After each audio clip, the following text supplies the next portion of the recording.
Hey everyone, स्वागत है आपका मेरे चैनल पर। तो आज की स्टोरी बहुत ही इंटरेस्टिंग है। यह एक मॉरल स्टोरी भी है। वीडियो के अंत तक बने रहिएगा। बहुत सारे न्यू वर्ड्स आप इस स्टोरी में सीखेंगे।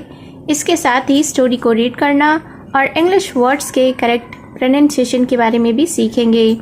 तो स्टोरी स्टार्ट करने से पहले अगर आप इस चैनल पर न्यू हैं तो मेरे चैनल को सब्सक्राइब कर लें और जो बेल का आइकन दिख रहा है उसे भी प्रेस कर दें ताकि मैं जब भी वीडियो अपलोड करूं तो इसका नोटिफिकेशन आप तक पहुंच जाए।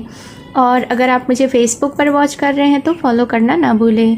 तो चलिए स्टार्ट करते हैं आज का यह मॉरल इंटरेस्टिंग स्टोरी। आज के स्टोरी का टाइटल है द डायमंड स्टोन। डायमंड का अर्थ होता है हीरा, स्टोन यानी कि पत्थर। तो शीर्षक का अर्थ हुआ हीरा, पत्थर। So let's begin the story.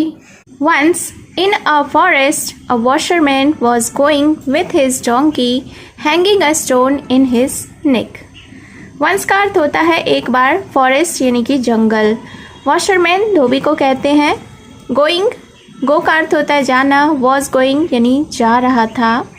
Donkey यानी कि गधा। हैंग का अर्थ होता है लटकाना। स्टोन यानी कि पत्थर। नेक का अर्थ होता है गला या गर्दन। तो इस सेंटेंस के अर्थ को देख लेते हैं। वंस इन अ फॉरेस्ट, एक बार एक जंगल में। A washerman was going with his donkey, एक धोबी अपने गधे के साथ जा रहा था। Hanging a stone in his neck, उसकी गर्दन में एक पत्थर लटकाए हुए। A jeweller on his way caught his eyes on the stone. Jeweller का अर्थ होता है जौहरी या सुनार। वे यानी कि रास्ता। आइज यानी कि आँखें। तो इस सेंटेंस को देखते हैं। अ ज्वेलर ऑन हिज वे, एक जौहरी या एक सुनार जो कि उसके रास्ते में था। Got his eyes on the stone, उसकी नज़र पत्थर पर पड़ी। He recognized the stone as a diamond, but the washerman, not acquainted with this fact, got surprised to know that the jeweler wanted to buy the stone. Recognized यानी कि पहचाना।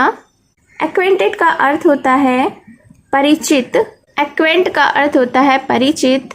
Not acquainted यानी परिचित नहीं था। Fact यानी कि तथ्य या सत्य। सरप्राइज्ड यानी कि आश्चर्य हुआ। नो का अर्थ होता है जानना। वांटेड यानी चाहता था। बाय का अर्थ होता है खरीदना।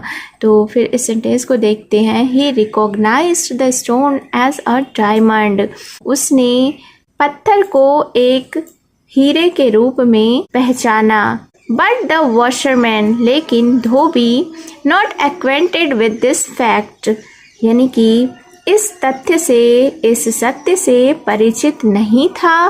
Got surprised to know that the jeweller wanted to buy the stone, इस बात से उसे हैरानी हुई, आश्चर्य हुआ कि सुनार इस पत्थर को खरीदना चाहता था। The washerman demanded 1 rupee for the stone. Demanded यानी कि मांग की। तो धोबी ने उस पत्थर को देने के लिए 1 रुपए की मांग की। But the jeweller refused and went ahead. Refused यानी अस्वीकार किया। वेंट यानी चला गया। अहेड यानी कि आगे।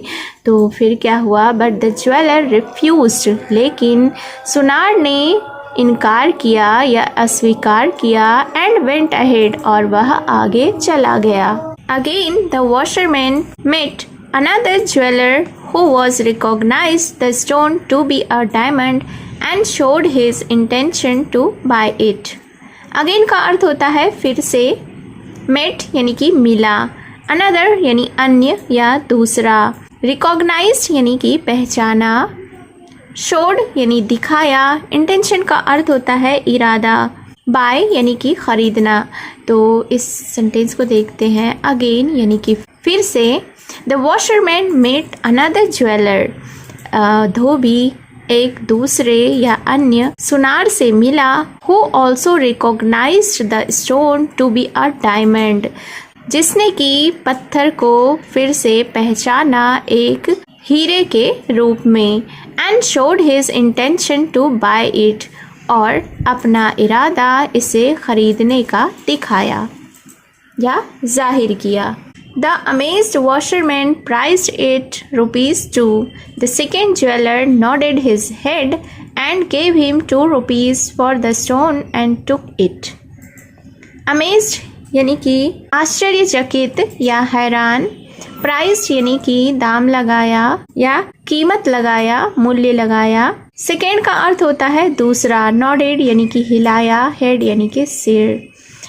तो इस सेंटेंस को देखते हैं कि the amazed washerman priced it rupees 2 यानी कि हैरान धोबी ने इसका कीमत, इसका मूल्य 2 रुपये लगाया। The second jeweller nodded his head और दूसरे सुनार ने अपना सिर हिलाया एंड गेव हिम 2 रुपीज़ और उसे 2 रुपये दिए फॉर द स्टोन पत्थर के एंड टुक इट और इसे ले लिया। Meanwhile, the first jeweler came back to him, panting heavily, and offered 1 rupee for the stone, but soon turned pale to know that the stone had already been sold. Meanwhile का अर्थ होता है इसी दौरान या इसी बीच। Came back यानी कि वापस आया, offered यानी कि प्रस्ताव दिया, turned यानी कि बदल गया, पेल यानी कि पीला। नो का अर्थ होता है जानना, ऑलरेडी यानी कि पहले से।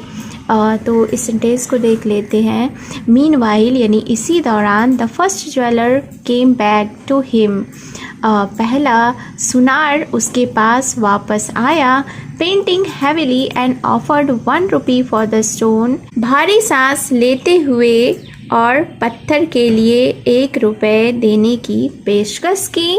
But soon turned pale to know that the stone had already been sold और लेकिन जल्द ही यह जानकर उसका चेहरा पीला पड़ गया कि पत्थर पहले से ही बिक चुका है। Then he revealed that the ordinary stone was actually a diamond and addressed the washerman foolish. Then का अर्थ होता है तब, revealed यानी कि प्रकट किया या दिखाया। ऑर्डिनरी का अर्थ होता है साधारण। एक्चुअली यानी कि वास्तव में। एड्रेस्ड यानी कि संबोधित किया। फुलिश यानी कि मूर्ख। तो इस सेंटेंस को देखते हैं। देन ही रिवील्ड तब उसने दिखाया या तब उसने प्रकट किया दैट कि the ordinary stone was actually a diamond कि साधारण सा दिखने वाला पत्थर वास्तव में एक हीरा था। And addressed the washerman foolish और धोबी को मूर्खता से संबोधित किया।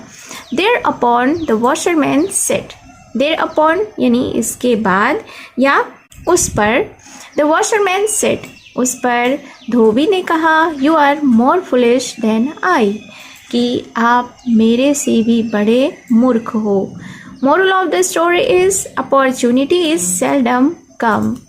मोरल का अर्थ होता है नैतिक या अभिप्राय। अपॉर्चुनिटीज़ यानी कि अवसर। सेल्डम का अर्थ होता है कभी कभी, कम या थोड़ा। कम यानी आता है। तो इस स्टोरी का नैतिक है। इस स्टोरी से यह अभिप्राय है कि अपॉर्चुनिटीज सेल्डम कम यानी कि अवसर कभी कभी या अवसर कम ही आते हैं। So it was the short moral story. Hope you have enjoyed the story and you have learned many vocabularies in the story. And if you like the video, please subscribe my channel and hit the bell icon for more updates. And if you are watching on Facebook, then please follow for more stories. Thank you for watching.